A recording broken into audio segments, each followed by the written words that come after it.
Hello everyone, welcome to IAS Bharat. 2500 साल पहले की एक ऐसी साइट जहां गौतम बुद्धा ने एनलाइटनमेंट प्राप्त करने के बाद अपना फर्स्ट sermon दिया था टू 5 ऑफ हिज डिसाइपल्स। आज उसी साइट को यूनेस्को ने वर्ल्ड हेरिटेज साइट का स्टेटस दे दिया है। यहाँ हम बात कर रहे हैं सारनाथ की। सारनाथ को इंडिया का 45th UNESCO world heritage site declare किया गया है। सारनाथ को ये स्टेटस मिला है आफ्टर 28 ईयर्स। इसको 1998 में टेंटेटिव लिस्ट के अंदर इंट्रोड्यूस किया गया था और 28 साल बाद आज इसको वर्ल्ड हेरिटेज साइट डिक्लेयर किया गया है। Sarnath is located 10 kilometre from Varanasi in the northeast direction at the confluence of Ganga and Varuna river. इसको ये डिक्लेरेशन दिया गया है at 48th world heritage committee meeting, जो कहाँ कंडक्ट की गई थी? बुसान में, in Korea, between 19 to 29 July. Will understand the whole picture की क्या क्या चीज़ें हुई, बट उससे पहले इसका यूपीएससी के लिए क्या रेलेवेंस है ये समझ लेते हैं। देखो, यूपीएससी के पर्सपेक्टिव से यहाँ दो चीज़ें इंपॉर्टेंट है। पहला है हमारा सारनाथ और दूसरा है यूनेस्को।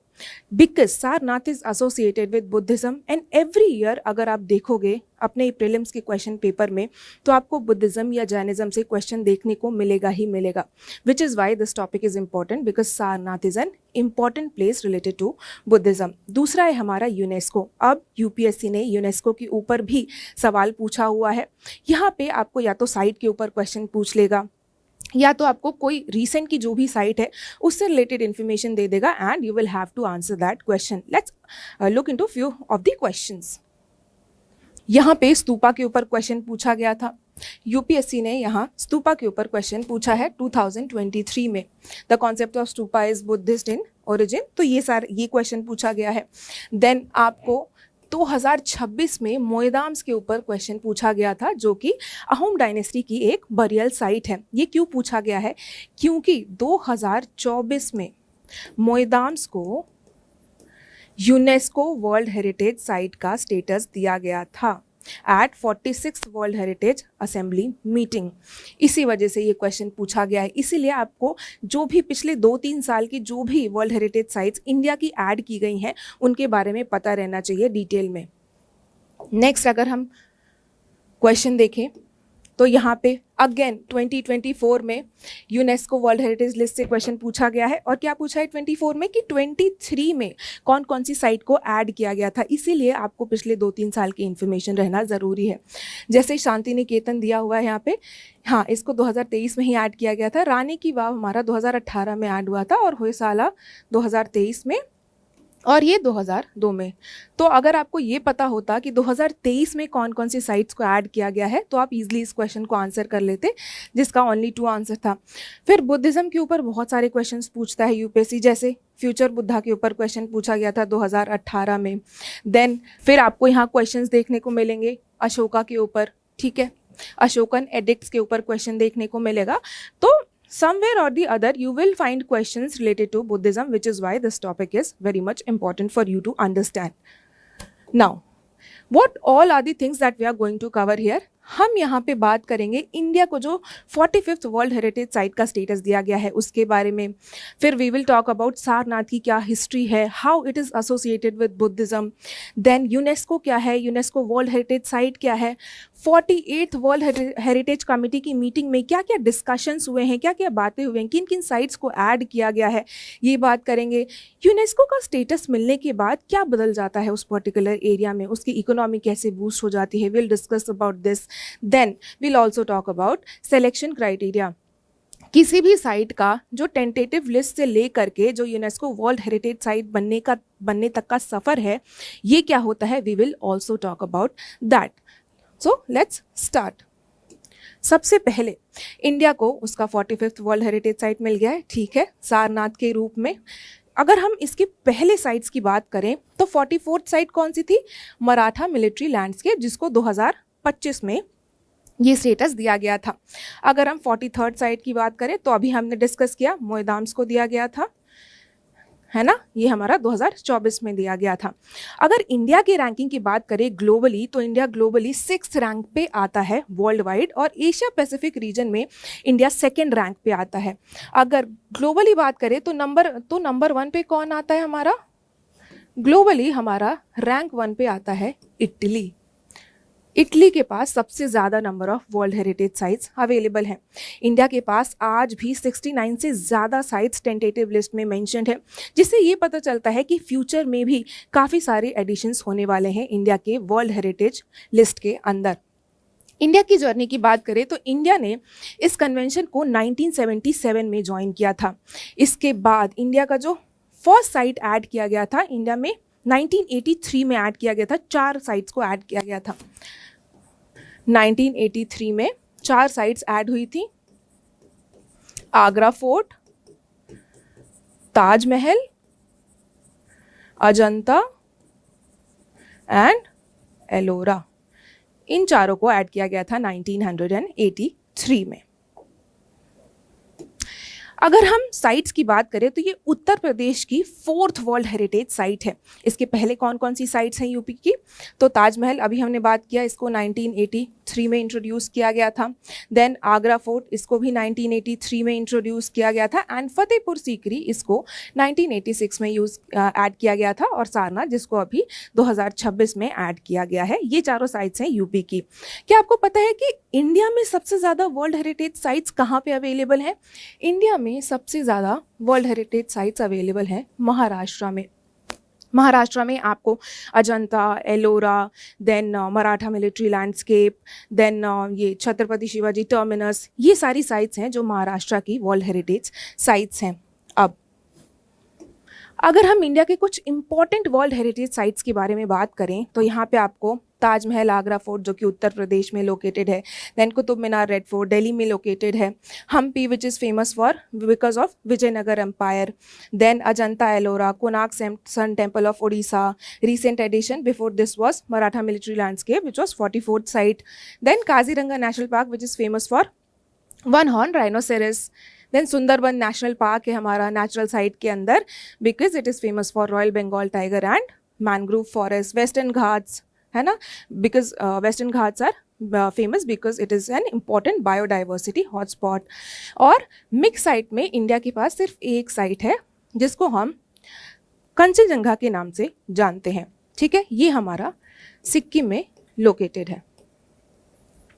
इसको आप मैप के थ्रू भी देख सकते हो। इंडिया में टोटल 45 साइट्स हैं आज की डेट में, जिसमें 37 कल्चरल, 7 नेचुरल और 1 मिक्स्ड साइट है।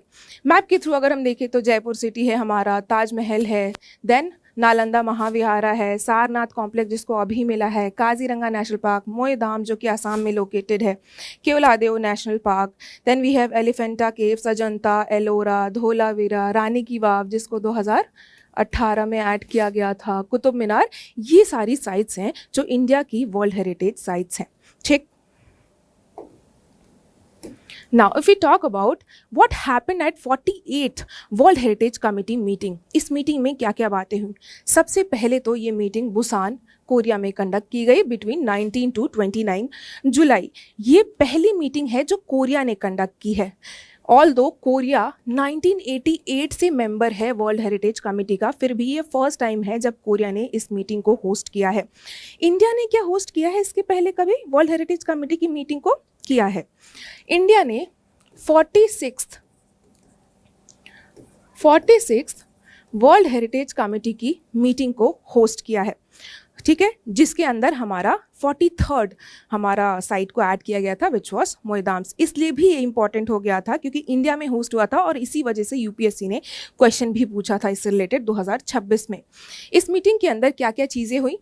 सबसे पहले इस मीटिंग को 196 कंट्रीज़ ने ज्वाइन किया। ये अब तक की largest UNESCO world heritage committee की मीटिंग की गैदरिंग मानी जाती है। इसके बाद यहाँ पे 25 साइट्स को इसमें और इंक्लूड कर दिया गया, जिसमें हमारे 19 कल्चरल, 5 नेचुरल और 1 मिक्स साइट अवेलेबल है। और इसके बाद जो टोटल नंबर है वो इंक्रीज़ होकर के 1273 पे पहुँच गया है। इस मीटिंग के पहले ये नंबर था हमारा 1248। ठीक है, इसके बाद और क्या क्या चीज़ें डिस्कस हुई यहाँ पे? यहाँ पे 3 कंट्रीज ऐसी हैं जिनको पहली बार वर्ल्ड हेरिटेज साइट मिला है। कौन कौन सी हैं यहाँ पे? साउथ सूडान हो गया, कॉमरोज हो गया एंड साउथ ओमेन प्रिंसिपी हो गया। ये तीनों को पहली बार वर्ल्ड हेरिटेज साइट मिला है। इसके बाद यूनेस्को क्या करता है? इमरजेंसी प्रोसीजर का इस्तेमाल करता है ऐसी सिचुएशन में जब उनको लगता है कि कोई ऐसी साइट है जिसको इमीडिएटली प्रोटेक्शन की ज़रूरत है या फिर उसको किसी तरीके का डेंजर है, जैसे हमारा नेचुरल डिज़ास्टर हो गया, पोल्यूशन हो गया। इन सारी चीज़ों की वजह से अगर किसी साइट को डेंजर होता है, ख़तरा होता है, तो यूनेस्को इन साइट्स को वर्ल्ड हेरिटेज इन डेंजर में ऐड कर देता है। इस साल 3 साइट्स को ऐड किया गया है इसके अंदर, विच इज़ बोमो बडिंगिलो जो कि साउथ सूडान में है, देन माउंट एमल कैसल जो कि लेबनान में है, एंड सेबेस्टिया जो कि पैलेस्टीन में है। अच्छा एक और चीज़, इंडिया में अब तक कोई ऐसी site world heritage in danger में ऐड नहीं की गई है। Notable new sites as in जो इम्पॉर्टेंट नए साइट्स को ऐड किया गया है उनमें हम देखने को मिलेगा नॉर्मैंडीज रीडे बीच जो कि हमारा फ्रांस में लोकेटेड है, then the second one is Georgia Okefenokee swamp जो कि यूएसए में लोकेटेड है, एंड ग्रीस का जो माउंट ओलंपस है। ये न्यू साइट्स हैं जिनको ऐड किया गया है। यहाँ पे बुसान डिक्लेरेशन को भी अडॉप्ट किया गया है। ठीक है, यहाँ पे यूनेस्को ने इस डिक्लेरेशन को अडॉप्ट किया है for setting the road map for future conservation. इसके बाद हम आते हैं सारनाथ के ऊपर। देखो, Gautam Buddha was born around 563 BC। इसके बाद इनकी जो फादर थे ही वॉज सुद्धोधन। ठीक है, he was born into Shakya clan. ठीक है, वो सक्य क्लैन से बिलोंग करते थे। एट द एज ऑफ 29 उन्होंने अपना घर छोड़ दिया इन सर्च ऑफ ट्रूथ। 6 साल तक भटकने के बाद उनको बोधि ट्री के नीचे जो कि बोध गया में लोकेटेड है उसके अंदर उनको एनलाइटनमेंट प्राप्त हुआ। एनलाइटनमेंट प्राप्त होने के बाद वो सारनाथ आए। जब वो सारनाथ आए तो उस वक्त सारनाथ को डियर पार्क, मृगदवा या फिर ऋषिपतन के नाम से जाना जाता था। यहाँ आने के बाद उन्होंने अपना फर्स्ट sermon दिया टू 5 ऑफ हिज डिसाइपल्स। इनके इस इवेंट को, ये जो इनकी लाइफ का ये इवेंट है, इसको कहा जाता है धर्म चक्र प्रवर्तना सूत्र, जिसको हम टर्निंग व्हील ऑफ धर्मा भी कहते हैं। अगर हम बुद्धा की लाइफ की बात करें उससे पहले Buddhism also talks about 8-fold path and 4 noble truths. Buddhism के पर्सपेक्टिव से there are 4 sites that are very much important. ठीक है, ये 4 साइट क्या है? सबसे पहला है हमारा लुम्बिनी जो कि हमारा नेपाल में लोकेटेड है, बिकॉज यहाँ पे गौतम बुद्धा का जन्म हुआ था। इनके इस लाइफ के इवेंट का जो सिंबल है दैट इज लोटस। दूसरा है हमारा बोध गया। बोध गया हमारा इम्पॉर्टेंट है बिकॉज यहाँ पे इनको एनलाइटनमेंट प्राप्त हुआ था। इसका जो सिंबल है वो है हमारा बोधि ट्री। क्यों? क्योंकि इनको बोधि ट्री के अंदर ही, बोधि ट्री के नीचे ही एनलाइटनमेंट प्राप्त हुआ था। थर्ड है हमारा सारनाथ। सारनाथ इंपॉर्टेंट इसलिए क्योंकि यहाँ पे उन्होंने अपना फर्स्ट sermon दिया था। इसका सिंबल है हमारा deer. And fourth one is Kushinagar, क्योंकि यहाँ पे उनकी डेथ हुई थी और इस इवेंट को हम महापरिनिर्वाणा के नाम से जानते हैं। इसका जो सिंबल है वो है स्तूपा। ठीक है, ये याद रखना यहाँ पे कि इन चारों में से ये 3 हैं जिनको ऑलरेडी वर्ल्ड हेरिटेज साइट का स्टेटस मिल चुका है। सिर्फ एक ऐसी साइट है कुशीनगर जिसको अब तक ये स्टेटस नहीं मिला है। कुछ लुम्बिनी को मिल चुका है, बोध गया को 2002 में मिला है और सारनाथ को अभी 2026 में ये स्टेटस मिल चुका है। अब जो सारनाथ कॉम्प्लेक्स है उसके अंदर और सारी चीज़ें हैं जो देखने को आपको मिलेंगी। जैसे यहाँ पे धामेक स्तूपा है जो कि एक सिलिंड्रिकल स्तूपा है। यहाँ पे गौतम बुद्धा ने अपना फर्स्ट sermon दिया था। सेकेंड है हमारा धर्मराजिका स्तूपा, ये अशोकनेरा में बनाया गया था।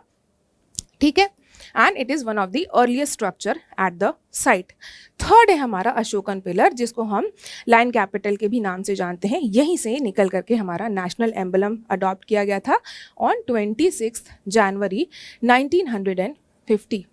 इस पिलर पे 4 इंपॉर्टेंट एनिमल्स आपको देखने को मिलेंगे जिसको आप निमोनिक से याद रख सकते हो, भेड़। That is bull, horse, then elephant and lion. The fourth one is मुलगंडकुटी vihara. ये एक एंशियंट मोनेस्ट्री है जहाँ पे Buddha which is the centre of Buddhist learning. Next है हमारा चौखंडी स्तूपा। यहाँ पे बुद्धा अपने डिसाइपल्स से मिला करते थे। And the last one is archaeological museum. Excavation के बाद जो भी चीज़ें मिली थी उनको इसी म्यूजियम में रखा गया है, जहाँ पे टूरिस्ट आते हैं और इसको विजिट करते हैं। अब अगर किसी भी साइट को यूनेस्को वर्ल्ड हेरिटेज साइट का स्टेटस मिल जाता है तो उससे उस जगह पे बदलता क्या है, काफ़ी सारी चीज़ें चेंज होती हैं। जैसे सबसे पहला उसको ग्लोबल रिकॉग्निशन मिलता है। ग्लोबल रिकॉग्निशन से क्या होगा, अब अगर ग्लोबल रिकॉग्निशन मिला है तो it becomes important national perspective से भी, इंटरनेशनल पर्सपेक्टिव से भी, क्योंकि यहाँ पे टूरिज़्म बढ़ जाएगा, लोग यहाँ पे विजिटर्स काफ़ी ज़्यादा होंगे, टूरिस्ट काफ़ी ज़्यादा आएंगे, इसी वजह से ये हमारा इम्पॉर्टेंट हो जाएगा। सेकेंड है हमारा टूरिज़्म ग्रोथ। अब अगर किसी साइट को ये स्टेटस मिला है तो उसके आसपास उसका जो लोकल एरिया है वहाँ पे इकोनॉमिक एम्प्लॉयमेंट, वहाँ पे एम्प्लॉयमेंट बूम करेगा, ग्रो करेगा। वाई? क्योंकि अगर टूरिस्ट बढ़ेंगे तो यहाँ पे hotels, guides, transport, local artisan, इन सबको काफ़ी ज़्यादा फ़ायदा होगा, जिसकी वजह से वहाँ की इकोनॉमिक ग्रोथ इम्प्रूव होगी। Next one is conservation funding. अब अगर किसी साइट को ये स्टेटस मिला है तो उसको रिसोर्सेज ज़्यादा मिलते हैं ताकि उस साइट को प्रोटेक्ट किया जा सके और उस साइट का जो करंट स्टेटस है उसको मेंटेन किया जा सके। नेक्स्ट है लीगल प्रोटेक्शन। साइट के आसपास बफर जोन क्रिएट हो जाता है। बफर जोन वो जोन होता है जहाँ पे किसी भी तरीके का जो कंस्ट्रक्शन है वो रेस्ट्रिक्ट कर दिया जाता है, किसी भी तरीके का इंक्रोचमेंट रेस्ट्रिक्ट कर दिया जाता है। Next one is ongoing monitoring. UNESCO क्या करता है, पीरियोडिकली उस साइट को असेस करता है, चेक करता है कि if it is going fine और नॉट, और अगर उसको किसी भी तरीके का डेंजर लगता है, किसी भी तरीके का नेचुरल डिजास्टर, पोल्यूशन और एनी काइंड ऑफ डेंजर, तो वो क्या कर सकता है, उसको वर्ल्ड हेरिटेज इन डेंजर के लिस्ट में डाल सकता है। नेक्स्ट है हमारा कल्चरल डिप्लोमेसी। अब ये हमारा कल्चरल डिप्लोमेसी की पर्सपेक्टिव से इम्पॉर्टेंट है क्योंकि Buddhism south east Asian countries में भी फैला हुआ है। अब ये बाकी कंट्रीज़ के साथ इंडिया के रिलेशंस को इम्प्रूव करने में हेल्प करेगा, जैसे कंबोडिया, लाओस, श्रीलंका एट्सेट्रा। ठीक है, ये इंडिया की एक्ट ईस्ट पॉलिसी के लिए भी एक अच्छा स्टेप है। नेक्स्ट, यूनेस्को के बारे में अगर हम बात करें तो यूनेस्को का फुल फॉर्म क्या है, United Nation Educational, Scientific and Cultural Organization. इसको 1945 में बनाया गया था आफ्टर वर्ल्ड वॉर 2, ताकि दुनिया में पीस को फैलाया जा सके through education, science and culture. इसका हेडक्वार्टर कहाँ लोकेटेड है, तो इसका हेडक्वार्टर पेरिस, फ्रांस में लोकेटेड है और ये यूनाइटेड नेशन की एक स्पेशलाइज्ड एजेंसी है। 1972 के कन्वेंशन के थ्रू हमारा ये वर्ल्ड हेरिटेज कन्वेंशन को क्रिएट किया गया था। For what? To protect the outstanding universal value. Outstanding universal value का मतलब क्या है, ऐसी साइट्स को प्रोटेक्ट करना जिसका इंपॉर्टेंस सिर्फ इस पर्टिकुलर कंट्री के लिए ही नहीं बल्कि पूरी ह्यूमैनिटी के लिए इंपॉर्टेंट हो जाता है। इसी वजह से यहाँ पे इन साइट्स को प्रोटेक्ट करने की बात की गई थी। इंडिया ने इस कन्वेंशन को 1977 में रैटिफाई किया था। अब यहाँ पे आपको तीन तरीके की साइट्स देखने को मिलेंगी। Cultural, which is human made, ठीक है, it is man made, and इसके अंदर आपके मॉन्यूमेंट्स, हिस्टोरिक साइट्स और आर्कियोलॉजिकल साइट्स आ जाते हैं। यहाँ पे अगर इंडिया की तरफ से देखें कौन कौन से साइट्स हैं, ताजमहल और सारनाथ जो अभी रिसेंटली इंट्रोड्यूस हुआ है वो भी एज अ कल्चरल साइट ही इंट्रोड्यूस किया गया है। सेकेंड है हमारा natural site which occurs naturally in the environment, ठीक है, जैसे हमारे नेशनल पार्क हो गए, फॉरेस्ट हो गए, ये सब, जैसे हमारा काजीरंगा नेशनल पार्क हो गया, सुंदरबंस हो गया, ये सारे नेचुरल साइट के अंदर आ जाएंगे। And the third one is mix site, मतलब जिनकी कल्चरल और हमारी नेचुरल वैल्यू दोनों ही होती है, उनको मिक्स साइट के अंदर इंट्रोड्यूस किया जाता है। यहाँ पे इंडिया के पास सिर्फ एक ही साइट इंक्लूडेड है, ठीक है। अब सिलेक्शन क्राइटेरिया क्या है, कैसे, किस बेसिस पे डिसाइड किया जाता है कि इस साइट को UNESCO world heritage site declare किया जाएगा। तो देखो टोटल 10 सिलेक्शन क्राइटेरियाज हैं, ठीक है, 10 सिलेक्शन क्राइटेरियाज हैं, जिसमें से जो 6 क्राइटेरिया है दैट इज फॉर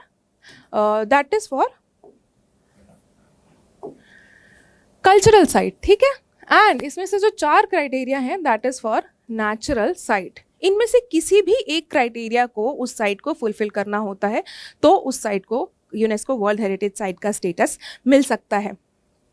इसमें इंडिया को जो अभी सारनाथ का स्टेटस मिला है वो अंडर क्राइटेरिया 3 एंड क्राइटेरिया 6 दिया गया है, which is unique and exceptional testimony to a cultural tradition और सिविलाइजेशन, ठीक है, Buddhism, and it is directly associated with events, tradition, ideas, belief, artistic work of outstanding universal, ठीक है। तो इन दोनों के अंदर सारनाथ को ये स्टेटस दिया गया है। ये चारों हैं हमारी नेचुरल साइट्स के क्राइटेरिया, इसको बहुत ज़्यादा देखने की ज़रूरत नहीं है, you just go through it once. इसके अलावा you don't need to do anything extra about this. Next, अब जो हमारा वर्ल्ड हेरिटेज लिस्ट है ये सिर्फ एक वर्टिकल है हमारा यूनेस्को का। यूनेस्को और भी डिफरेंट लिस्ट को रिलीज करता है। सबसे पहला तो हमने अभी बात कर ली है वर्ल्ड हेरिटेज लिस्ट के बारे में, ठीक है, जो कि जिसके अंदर हमारे कल्चरल, नेचुरल और मिक्स साइट आते हैं। ऑफ आउटस्टैंडिंग यूनिवर्सल वैल्यू हमारा ताजमहल, सारनाथ वगैरह है। फिर आता है list of world heritage in danger. इसमें ऐसी साइट्स को इंक्लूड किया जाता है जिसको किसी भी तरीके के नेचुरल डिजास्टर, पॉल्यूशन, है ना, या फिर आर्म्ड कॉन्फ्लिक्ट से अगर डेंजर होता है तो उनको वर्ल्ड हेरिटेज लिस्ट इन डेंजर में इंक्लूड कर दिया जाता है। इंडिया में अब तक ऐसी कोई साइट नहीं है जिसको इसके अंदर डाला गया है। Then it talks about intangible cultural heritage of humanity. ये हमारा लिविंग ट्रेडिशंस के बारे में बात करता है, जैसे हमारे परफॉर्मिंग आर्ट्स हो गए, रिचुअल्स, फेस्टिवल्स, ट्रेडिशनल ट्रेडिशंस, इन सारी चीज़ों के बारे में। इंडिया की बात करें तो इंडिया में इसमें योगा, कुंभ मेला, दुर्गा पूजा और गरबा जैसी चीज़ों को ऐड किया गया है। गरबा को 2023 में ऐड किया गया था। Then the next one is memory of world register. इसके अंदर जो भी वर्ल्ड में इंपॉर्टेंट डॉक्यूमेंट्स या टेक्स्ट अवेलेबल हैं जिनको प्रोटेक्ट और प्रिजर्व करने की ज़रूरत है उनको इसके अंदर ऐड किया जाता है। जैसे हमारा इंडिया में क्या है, ऋग्वेदा को ऐड किया गया है। Next one is UNESCO global geo park network. यहाँ पे जो भी इंपॉर्टेंट जियोलॉजिकल साइट्स हैं, जियोलॉजिकल साइट्स मतलब वॉल्केनोज हो गए हमारा, है ना, वॉल्केनोज, रॉक्स, इनको प्रोटेक्ट करने की बात की जाती है। इंडिया के पास अब तक कोई भी ऐसी साइट अवेलेबल नहीं है। इसके बाद हमारा आता है यूनेस्को क्रिएटिव सिटीज़ नेटवर्क, ठीक है। वो किसी भी सिटी में जो भी पर्टिकुलर क्रिएटिविटी अवेलेबल है, जिस भी पर्टिकुलर चीज़ के लिए वो सिटी पहचानी जाती है, उसको इसके अंदर डाला जाता है। यहाँ पे डिफरेंट क्राइटेरियाज हैं, डिफरेंट सेक्शंस हैं जिसके अंदर इसको डाला जाता है। जैसे जयपुर को क्राफ्ट एंड फोल्ड कार्ट के अंदर डाला गया है, फिल्म्स के अंदर मुंबई आता है हमारा, म्यूजिक में चेन्नई है, ऐसे करके काफ़ी सारे साइट्स को ऐड किया गया है इंडिया की तरफ से। And the last one is UNESCO का man and biosphere reserve. This is to conserve the biosphere and for sustainable development. इसकी बात करें तो इंडिया में वैसे तो टोटल 18 बायोस्फीयर रिजर्व्स प्रेजेंट है, but out of 18 man and biosphere reserve के अंदर टोटल 13 बायोस्फीयर रिजर्व्स हैं, ठीक है। तो ये है हमारा यूनेस्को जितने भी तरीके के लिस्ट निकालता है उनके बारे में। नेक्स्ट, अब टेंटेटिव लिस्ट से वर्ल्ड हेरिटेज साइट बनने तक के सफ़र में क्या प्रोसेस फॉलो होता है, we will also talk about this. इसमें सबसे पहला होता है टेंटेटिव लिस्ट में डालना।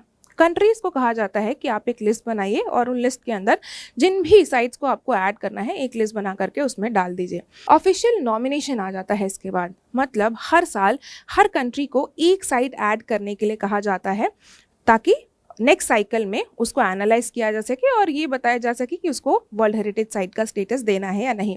और यहीं पे इंडिया ने 2025 में फॉर 2025-26 के साइकिल के लिए सारनाथ को नॉमिनेट किया था। फिर इसको आइकोमॉस और आईयूसीएन रिव्यू करते हैं, ठीक है। फिर इसके बाद क्या होता है, इसके बाद आइकोमॉस और आईयूसीएन इसको रिव्यू करते हैं। आइकोमॉस यानी international council on monuments and sites, ठीक है। आइकोमॉस हमारा कल्चरल साइट को रिव्यू करता है और IUCN international union for conservation of nature ये हमारा रिव्यू करता है किसको, नेचुरल साइट को। ये रिव्यू करने के बाद मतलब साइट को एनालाइज करता है, वहाँ विजिट करता है। उसके बाद एनालिसिस के बाद ये जो अपनी रिपोर्ट है ये वर्ल्ड हेरिटेज कमेटी को दे देता है। इसकी रिपोर्ट के बाद ये जो 21 मेंबर की जो वर्ल्ड हेरिटेज कमेटी होती है ये मिल करके डिसीजन लेती है कि किसी भी साइट को वर्ल्ड हेरिटेज साइट के अंदर इंक्लूड करना है या फिर नहीं करना है, और ये पूरा फाइनल प्रोसेस होता है इसका। तो ये था हमारा पूरा टॉपिक के बारे में. Now you can also utilise this point in UPSC mains. कैसे? जैसे 2018 में एक क्वेश्चन पूछा गया था, safeguarding the Indian art heritage is the need of the moment. ठीक है, हाँ ठीक है, it is the need of the moment, इसको सेफगार्ड करने की ज़रूरत है. यहाँ पे आप वैल्यू एडिशन कर सकते हो यूनेस्को का, क्योंकि यूनेस्को आउटस्टैंडिंग यूनिवर्सल वैल्यू की बात करता है, आउटस्टैंडिंग यूनिवर्सल वैल्यू को प्रोटेक्ट और प्रिजर्व करने की बात करता है. इसी वजह से यहाँ पे डिफरेंट लिस्ट इंक्लूडेड है. अब इन लिस्ट को अगर ऐड कर दिया जाता है वर्ल्ड हेरिटेज साइट के अंदर तो क्या होता है, तो उसको एक्स्ट्रा प्रोटेक्शन मिलता है और उसको प्रिजर्व करने की कोशिश की जाती है. तो इसको आप as a value addition UNESCO का जो ये वर्ल्ड हेरिटेज साइट है, इस आंसर में as a value addition use कर सकते थे. ठीक है, so this was all about the topic. I hope आपको समझ आया होगा. Thank you so much.